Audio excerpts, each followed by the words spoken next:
Gilusad sa Asenso Global Garden sa Tangub City, Misamis Occidental ang Korean Cultural Experience kagahapon September 26. Tinguha sa paglusad niini nga mapaligon pa ang relasyon sa nasod Korea ug provincial gobyerno sa Misamis Occidental.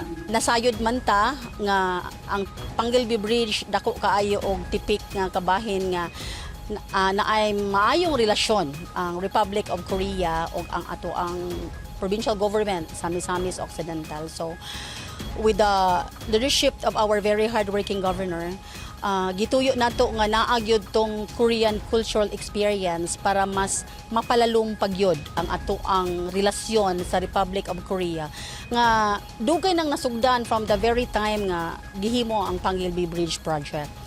Ang Korea ang nitabang aron matukod ang Panggilby Bridge nga dugay nang gihandom sa taga Misamis Occidental ug sa Lanao del Norte. Gusto manggod sa Misamis Provincial Government nga mapalawman pa ang cultural exchange tali Republic of Korea pinagi sa paghimo og Korean theme garden sa Asenso Global Garden isip kabahin sa globally inspired garden series. Na-witness nila ang mga different components, attraction sa mga Korean culture experience. So, nalipay ta kay gi-welcome man sila sa grupo sa mga estudyante nga ni-perform of Taekwondo exhibition. Kahibaluban ta that Asenso Global Gardens is the best tourist destination of Misamis Occidental, headed by our very hardworking governor. As the province envisioned to be the leading tourism destination in Mindanao. Ang Asenso Global Garden usa sa nag-unang tourist destination sa Misamis Occidental.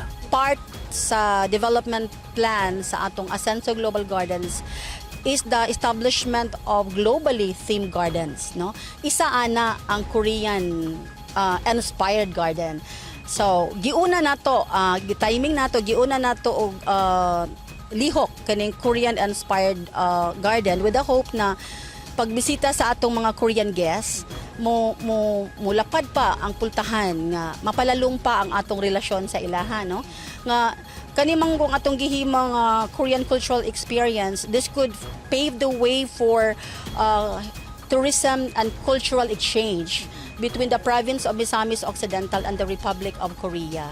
Nang hinaot sila nga pinaagi niining inisyatibo, dili lang aron mapasunday ang kaabunda sa kultura sa Korea, apan aron mapalambo ang mas lawom nga pagsinabtanay ug pagrespeto tali sa matag usa. Gikan dinhi sa Misamis Occidental, Eugene Hinutan, Newsline Philippines. Stay safe.